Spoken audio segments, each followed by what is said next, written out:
sa ating debosyon. Purihin ang Panginoon. Viva pong Jesus Nazareno, awit at papuri, alay namin sa'yo. Dinggin ang dalangin at pagsamo ng bayan mo.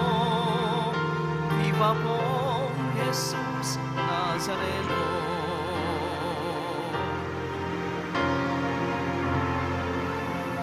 Sa ngalan ng Ama at ng Anak at ng Espiritu Santo, Amen.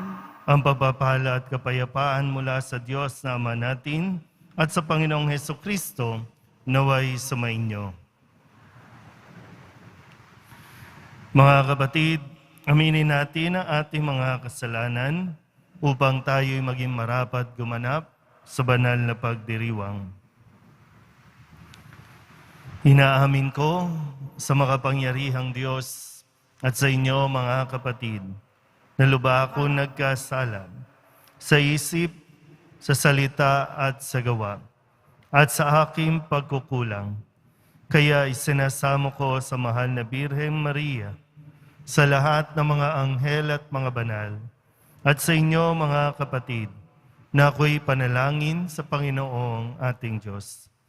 Kawaan tayo na makapangyarihang Diyos, patawarin tayo sa ating mga kasalanan, at patnubayan tayo sa buhay na walang hanggan. Amen. Panginoon, kaawaan mo kami. Panginoon, kaawaan mo kami. Kristo, kaawaan mo kami. Kristo, kaawaan mo kami. Panginoon, kaawaan mo kami.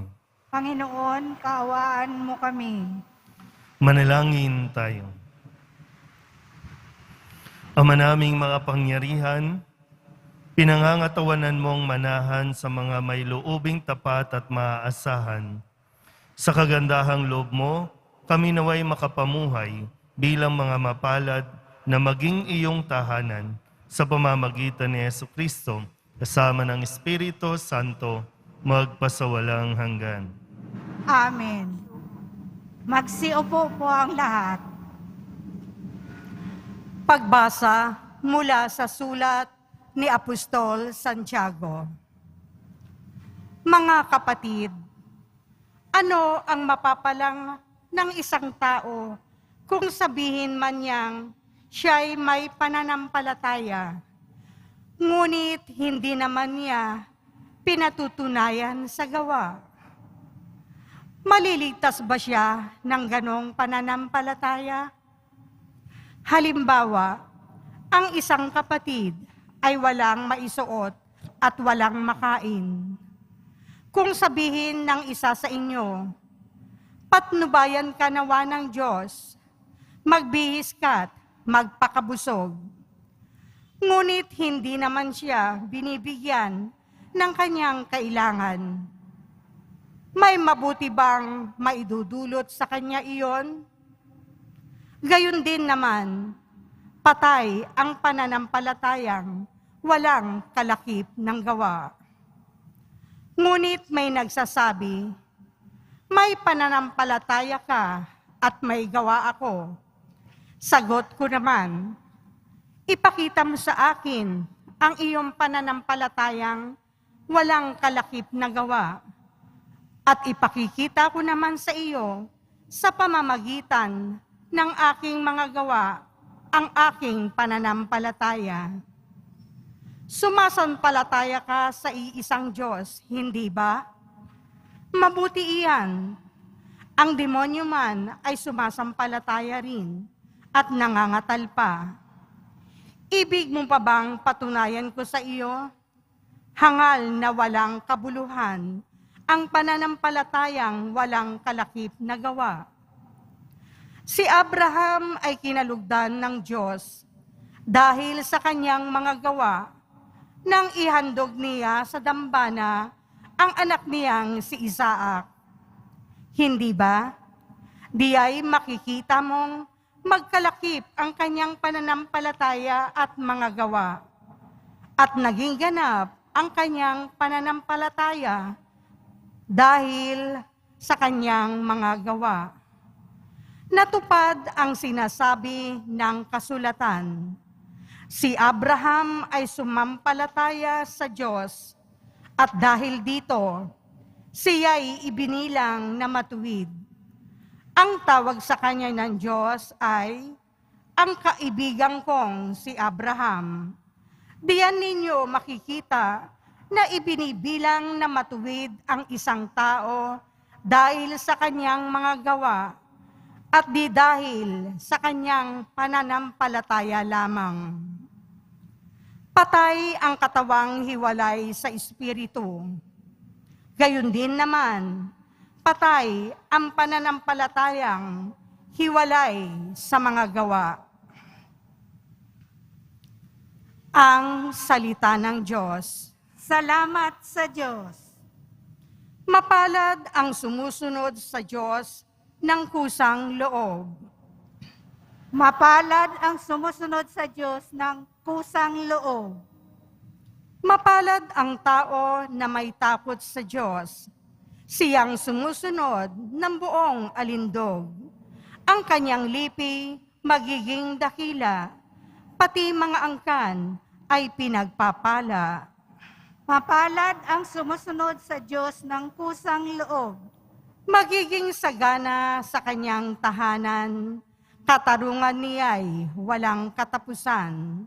Ang taong matuwid, may bait at habag, kahit sa madilim, taglay ay liwanag. Mapalad ang sumusunod sa Diyos ng kusang loob. Ang mapagpautang nagiging mapalad, kung sa hanap buhay, siya'y laging tapat. Hindi mabibigo ang taong matuwid, di malilimutan kahit isang saglit. Mapalad ang sumusunod sa Diyos ng kusang loob. Magsitayo po ang lahat.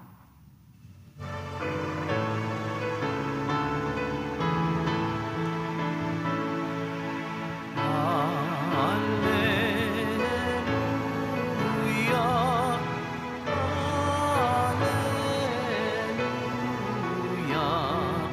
hallelujah, hallelujah.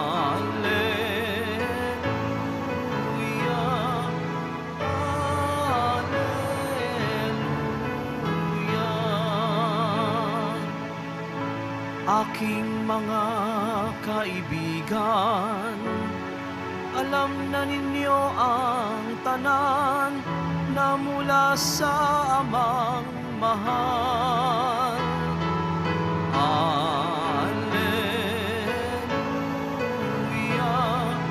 hallelujah, hallelujah, hallelujah.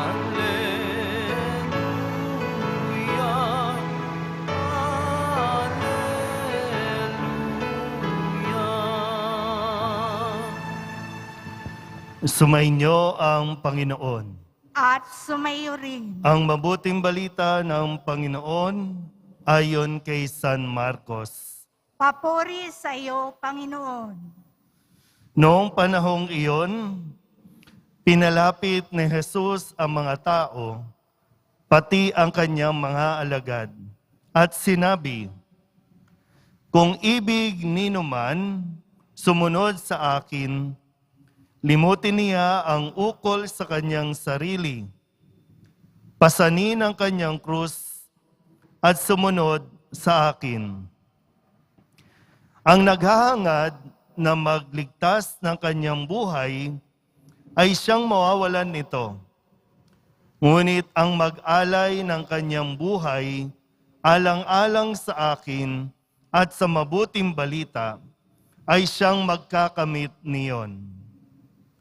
Ano nga ang mapapala ng isang tao?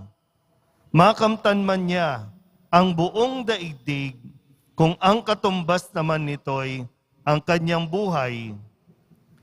Ano ang maibabayad ng tao para mabalik sa kanya ang kanyang buhay? Kapag ang sinuman ay nahiyang kumilala sa akin at sa aking mga salita sa harapan ng lahing ito na makasalanan at hindi tapat sa Diyos, ikahihiya rin siya ng anak ng tao. Pagparito niya, nataglay ang dakilang kapangyarihan ng kanyang ama at kasama ang mga banal na anghel. Sabi pa ni Jesus sa kanila, tandaan ninyo, may ilan sa inyo rito na hindi mamamatay hanggat di nila nakikitang nagahari ang Diyos ng may buong kapangyarihan. Ang mabuting balita ng Panginoon. Pinupuri ka namin, Panginoong Hesukristo. Magsiupo muna tayong lahat. Isang magandang araw po sa inyong lahat. Palapakan natin ang pong Jesus Nazareno. Kamusta po ang inyong araw, ang inyong linggo?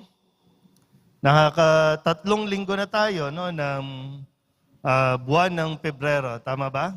Ikatlo na, no? Ang bilis. Pero, kamusta nga ba? Tayo po, no?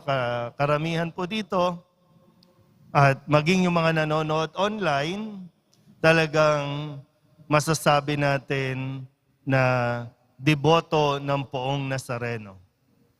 Debosyon. Nagdidibusyon. Pero sa araw na ito, hindi lang tayo dapat sa salita nagiging deboto. Sa sitwasyon natin ngayon, pero yun, dito mas papasok yung atin pong pagsunod. Sabi po sa Salmon Tugunan, mapalad ang sumusunod sa Diyos na kusang loob.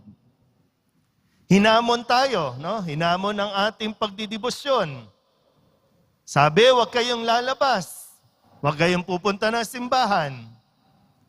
Kaya kahit na mainit, kahit na umuulan, marami po sa inyo talagang nagtiyaga, tumayo sa harapan o sa labas ng simbahan para lamang mas maramdaman mo at maipakita mo sa Poong Nazareno ang iyong katapatan sa iyong pagdidibusyon. Pero ulitin ko ulit. Sabi sa Salmon Tugunan, mapalad ang taong sumusunod sa Diyos na kusang loob. Kusa. Hindi dahil may kailangan ka, may kailangan tayo sa Diyos, kaya tayo sumusunod sa Kanya. Kundi dahil gusto natin at pinagsisikapan natin makasunod sa Kanya. Malinaw ba yon sa atin? Hindi ka nandito dahil may kailangan ka sa Nazareno. Dahil ibigay man o hindi ng Nazareno ang iyong kahilingan, susunod at susunod ka sa Kanya. Yun ang totoong pagdidibusyon. Hindi tayo magtatampo, hindi tayo magagalit. Pwedeng paminsan-minsan, pag medyo nawiwendang na tayo, maiintindihan naman ng Diyos yan, na tayo'y nagagalit o nagtatampo sa Kanya. Pero pagkatapos nun, matapos tayong mahimasmasan, tuloy pa rin tayo sa pagsunod sa Kanya. Kaya nga sabi ni Kristo, hindi tayo pinipilit ni Kristo. Ulitin nga, sa Salmon Tugunan, ang pagsunod dapat kusang loob. Kusa. Ang sabi mismo ni Jesus sa Ebanghelyo, ang sinumang nais sumunod sa akin, ito yung dapat mong tandaan. Hindi kita pipilitin, pero dapat malinaw sa iyo. Mahirap kasi yung sumusunod ka ng, wala yung blind obedience sa tinatawag, No? Sunod ka ng sunod, di mo naman naiintindihan. Kaya naiiskandalo ka. Ay, bakit ganun? Kung kailan naman nagsisimba ako, bakit naghihirap ako ngayon? Kung kailan naman gusto ko nang tumino, gusto ko nang magpakabait, pero bakit puro problema ang dumarating ngayon? Ang sabi ni Kristo, ang sinumang nagnanais sumunod sa akin, unang-una, limutin ang kanyang sarili. Pangalawa, pasanin ang krus. Saka ka sumunod sa akin. So malinaw ba? Uy, unti-unti, bumabagsak. Yun kasi yung di ba? Yun yung malinaw. Kaya kahit questionin ka, kahit pagtawanan ka, hindi ka titigil. Kahit ma-COVID ka, kahit malumpo ka pa, magka-cancer ka pa, o kung anumang malubang karamdaman, mahirap yan, pero kakayanin mo, titiisin mo. Iwan ka man ng asawa mo, iwan ka man ng taong mahal mo, hindi ka aalis sa Diyos.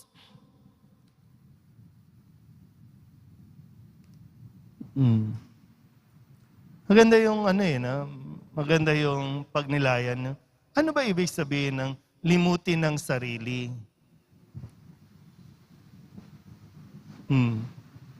Limutin ang sarili. Ano bang ginawa ni Jesus para gayahin natin na nilimot ang sarili? Sitting pretty na siya sa langit. Pero, hindi pwedeng ako lang.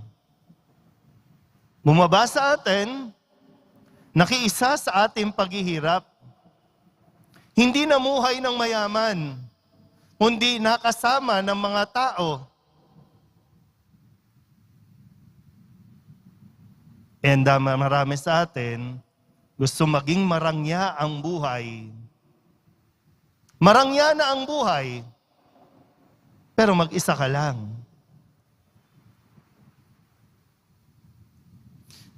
Ano ba yung mga paglimot sa sarili na hinihingi sa atin? Yung minsan paano naman ako? Yung sa sarili ko. Di ba may mga ganyan, no? Paano naman ako? Lagi na lang bang sila? Paano na lang ako? Kasi kung malinaw sa'yo na inuuna mo sila dahil sa pagsunod sa Diyos, you are on the right track.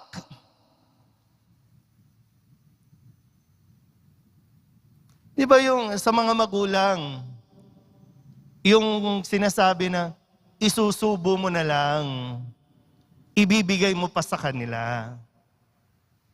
Nakukuha na ba? Yung paglimot sa sarili?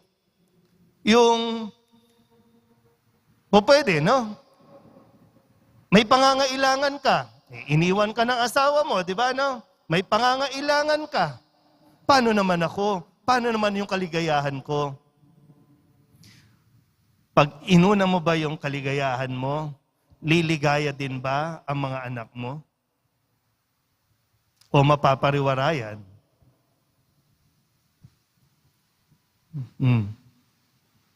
Paano? Kasi may kanya-kanya tayong paghingi ng paglimot sa sarili.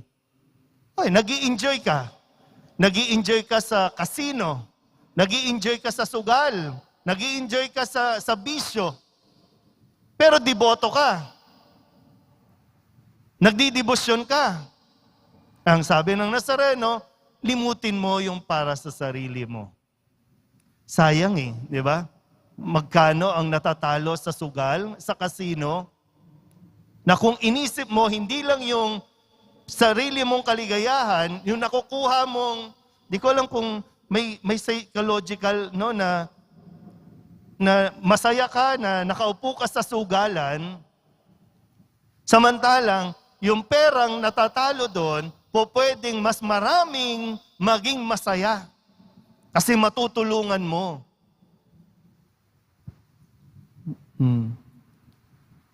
Nakakuha ba? Kasi baka lahat tayo na naririto, sumusunod sa Poong Nazareno, kasi naniniwala tayong ipagkakaloob niya ang ating kahilingan. Marami naman po talagang ipinagkaloob ang Nazareno sa iyo. Pero, ibinibigay yan para matuto ka rin magbigay sa iba. At makakapagbigay ka lang sa iba kapag natutunan mong limutin yung para sa'yo. Kasi yung para sa'yo, ang magbibigay niyan, ang Nazareno. Medyo maano lang, no?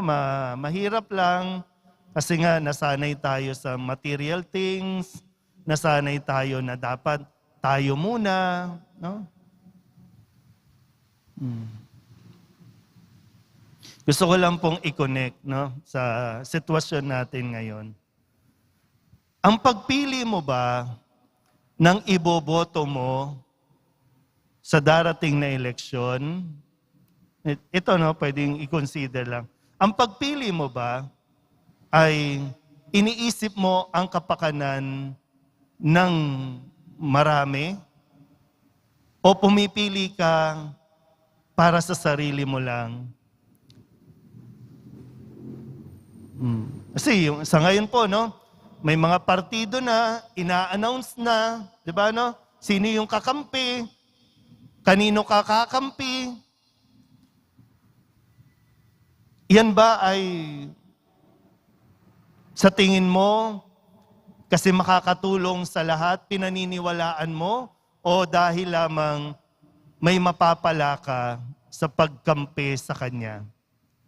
Na kahit alam mong mali ang ginagawa, mali ang diskarte, mali ang mga paniniwala, against sa moral values, against sa turo ni Kristo, kakampi ka pa rin, didikit ka pa rin, kasi kailangan mo eh.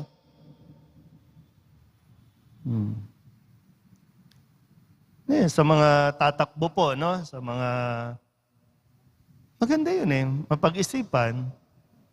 Pero ikaw din, bumoboto ka ba? Hindi lang para sa iyo, kundi para sa bayan?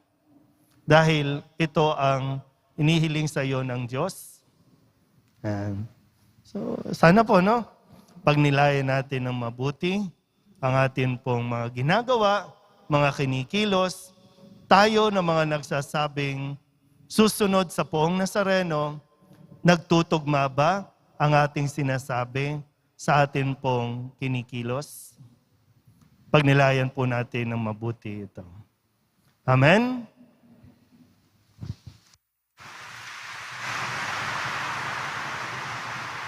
Magsitayo po ang lahat.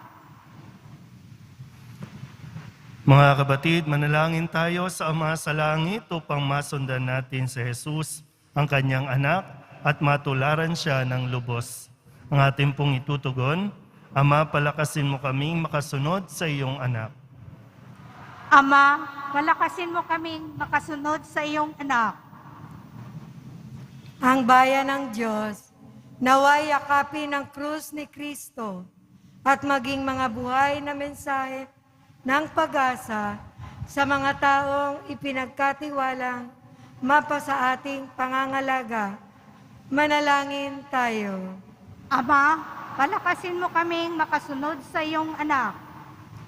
Ang mga pinuno ng ating bansa, naway marinig nila ang mga daing ng ating mga kababayan, lalo na yaong mga nagdurusa dahil sa kawalan ng katarungan. Manalangin tayo. Ama, palakasin mo kaming makasunod sa iyong anak. Tayo naway maging mga karapat-dapat, nakatuwang ng mga taong nabibigatan sa kanilang dinadalang krus sa buhay. Manalangin tayo. Ama, palakasin mo kaming makasunod sa iyong anak. Ang mga may sakit, naway makatagpo ng kasiyahan at kalakasang espiritual sa pamamagitan ng ating pagkalinga at pangangalaga. Manalangin tayo. Ama, palakasin mo kaming makasunod sa iyong anak. Idulog din natin sa Panginoon ang ating mga personal na kahilingan at mga panalangin para sa ating mga pamilya. Yun din ang lahat ng mga misang pasasalamat, espesyal na intensyon at mga kaluluwa na inihiling na ipagdasal sa misang ito.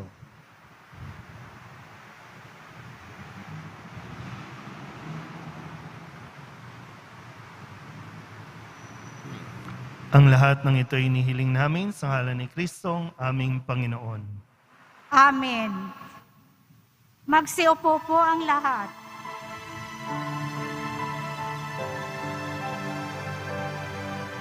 Poong Jesus Nazareno, naririto kami sa harap mo. Alak at tinapayanay namin sa'yo, mula sa tangkay ng ubas at butil ng trigo, upang maging dugo't katawan mo. Manalangin.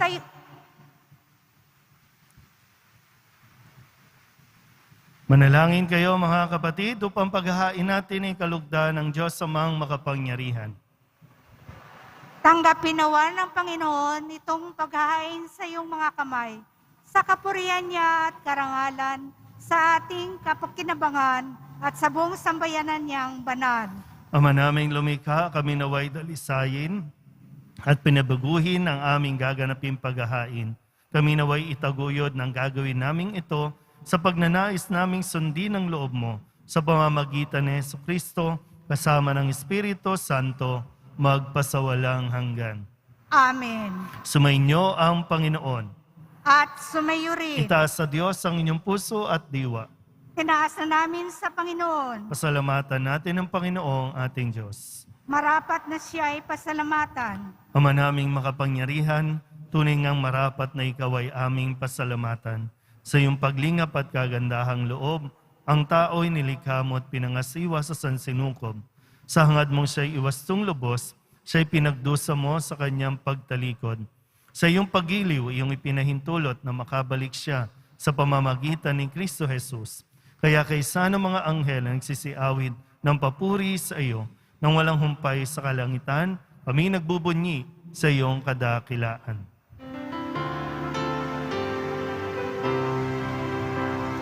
Banal ka, poong may kapal, banal ang iyong pangalan, banal ang iyong kaharian, langit lupa'y nagpupugay sa iyong kadakilaan, dinarakila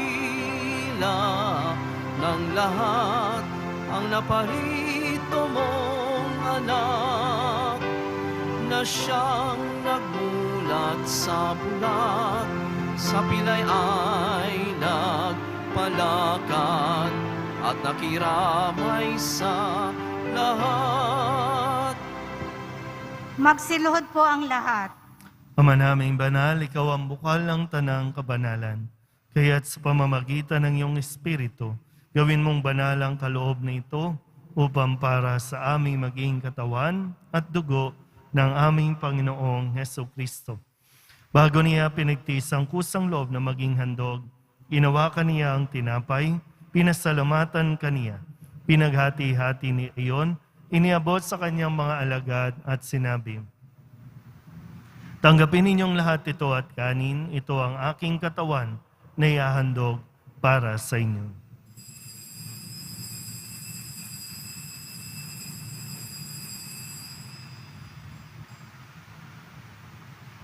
Gayun din naman ang matapos ang hapunan, hinawakan niya ang kalis, muli kaniyang pinasalamatan. Iniabot niya ang kalis sa kanyang mga alagan at sinabi, "Tanggapin ninyong lahat ito at inumin. Ito ang kalis ng aking dugo, ng bago at walang hanggang tipan. Ang aking dugo na ibubuhos para sa inyo at para sa lahat, sa ikapagpapatawad ng mga kasalanan. Gawin ninyo ito sa pag-alaala sa akin."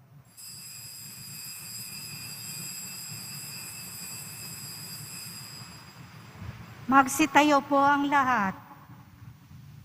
Ipagbunyi natin ang misteryo ng pananampalataya. Si Kristo'y namatay, si Kristo'y nabuhay, si Kristo'y babalik sa wakas ng panahon. Ang mga ginagawa namin ngayon ang pag-alaala sa pagkamatay at muling pagkabuhay ng iyong anak, kaya tiniaalay namin sa iyo ang tinapay na nagbibigay buhay at ang kalis na nagkakaloob ng kaligtasan. Kami napapasalamat dahil kami iyong minarapat na tumayo sa harap mo para maglingkod sa iyo. Isinasama namin kami magsasalo-salo sa katawan at dugo ni Kristo ay mabuklod sa pagkakaisa sa pamamagitan ng Espiritu Santo. Ama, lingapin mo ang iyong simbahang laganap sa buong daigdig. Puspusin mo kami sa pag-ibig kay San Francisco na aming Papa at ni Jose na aming Obispo at ng Tanang Kaparian. Alalahanin mo rin ang mga kapatid naming nahimlay na may pag-asang sila'y muling mabubuhay, gayon din ang lahat ng mga pumanaw. Kawaan mo sila at patuloyin sa iyong kaliwanagan. Kawaan mo at pagindapating kaming lahat na makasalo sa iyong buhay na walang wakas. Kaysa ng mahal na Birheng Maria na Ina ng Diyos, ng kabiyak ng puso niyang si San Jose. Kaysa ng mga apostol at ng lahat ng mga banal na namuhay dito sa daigdig ng kalugod-lugod sa iyo, may pagdiwang nawa namin ang papupuri sa ikararangal mo sa pamamagitan ng iyong anak na aming Panginoong Hesukristo.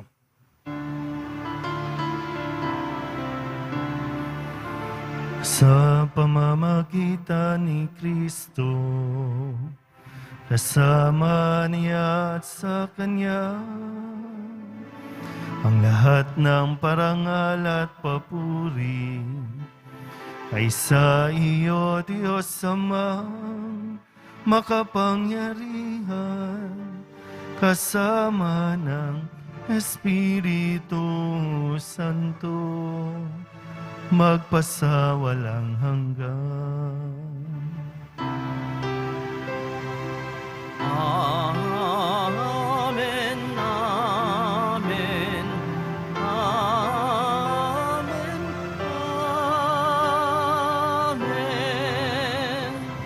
Buong kababaang loob tayong tumawag sa ating Panginoon ng Ama namin. Ama namin, Sumasalangit ka, sambahin ang ngalan mo, mapasa amin ang kaharian mo, sundin ang loob mo dito sa lupa para nang sa langit.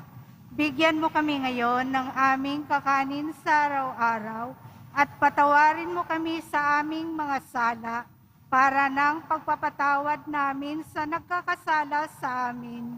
At huwag mo kaming ipahintulot sa tukso at iadya mo kami sa lahat ng masama. inihiling namin kami iadya sa lahat ng masama, pagkalooban ng kapayapaan araw-araw, iligtas sa kasalanan at ilayo sa lahat ng kapahamakan. Samantalang aming pinananabikan ang dakilang araw ng pagpapahayag ng tagapagligtas naming si Hesukristo. Sapagkat iyo ang kaharian at ang kapangyarihan at ang kapurihan magpakailanman. Amen. Panginoong Hesukristo, sinabi mo sa iyong mga apostol, kapayapaan ang iniiwan ko sa inyo, aking kapayapaan ang binibigay ko sa inyo. Tunghayan mo ang aming pananampalataya at huwag ang aming mga pagkakasala. Pagkalooban mo kami ng kapayapaan at pagkakaisa ayon sa iyong kalooban, kasama ng Espiritu Santo, magpasawalang hanggan. Amen. Ang kapayapaan ng Panginoon ay laging sumainyo. At sumayo rin. Magbigayan po tayo ng kapayapaan sa isa't isa. Kordero ng Diyos na nag-alis ng kasalanan ng sanlibutan, maawa ka sa amin. Kordero ng Diyos na nag-aalis ng mga kasalanan ng sanlibutan, maawa ka sa amin. Kordero ng Diyos na nag-aalis ng mga kasalanan ng sanlibutan, ipagkaloob mo sa amin ang kapayapaan. Magsilod po ang lahat.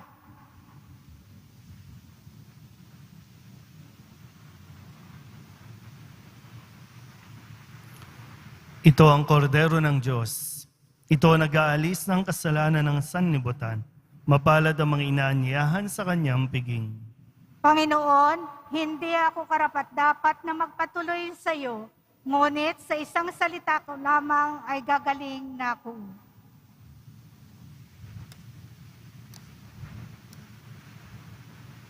Katawan ni Kristo, Amen.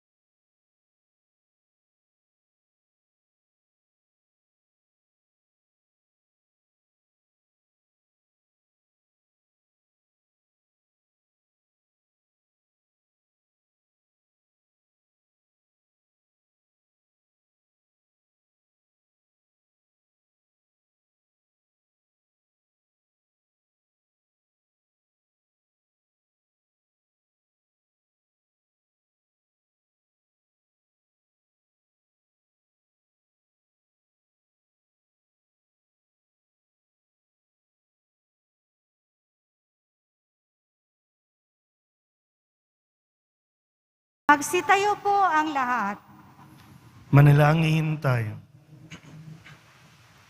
Ama naming mapagmahal, kaming pinapagsalo mo sa banal na pakikinabang, ay gawin mong laging manabik na pagsaluhan ang kaloob mong ito sa aming ikabubuhay sa pamamagitan ni Jesucristo kasama ng Espiritu Santo magpasawalang hanggan. Amen. Tayo para sa pagbabasbas. Mahal na pong Jesus Nazareno, inihayag mo sa pamamagitan ng krus ang walang maliw na pag-ibig ng Diyos sa sangkatauhan. Pakinggan mo ang kahilingan ng iyong angkan na nagsusumamo sa iyo. Makamtanawa nila ang iyong katugunan at tanggapin ang kasagutan na may utang na loob na tinatanaw. Basbasan din po ninyo ang kanilang mga imahin at dasalan. Sa pamamagitan ng bendisyon na ito, naway maalala nila ang mga pangako nila noon sa binyag na ikaw ang kanilang ibigin at paglilingkuran bilang Panginoon magpasawalang hanggan. Amen. At pagpalain kayo ng makapangyarihang Diyos, Ama at Anak, at Espiritu Santo. Amen. Mayo kayong taglay ang kapayapaan ng poong Jesus Nazareno. Salamat sa Diyos. Magandang araw po.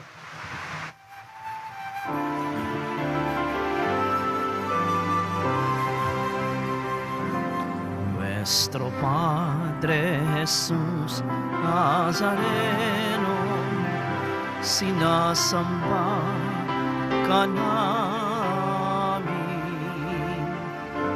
pinipintuho ka namin, aral mo ang aming buhay at kaligtasan.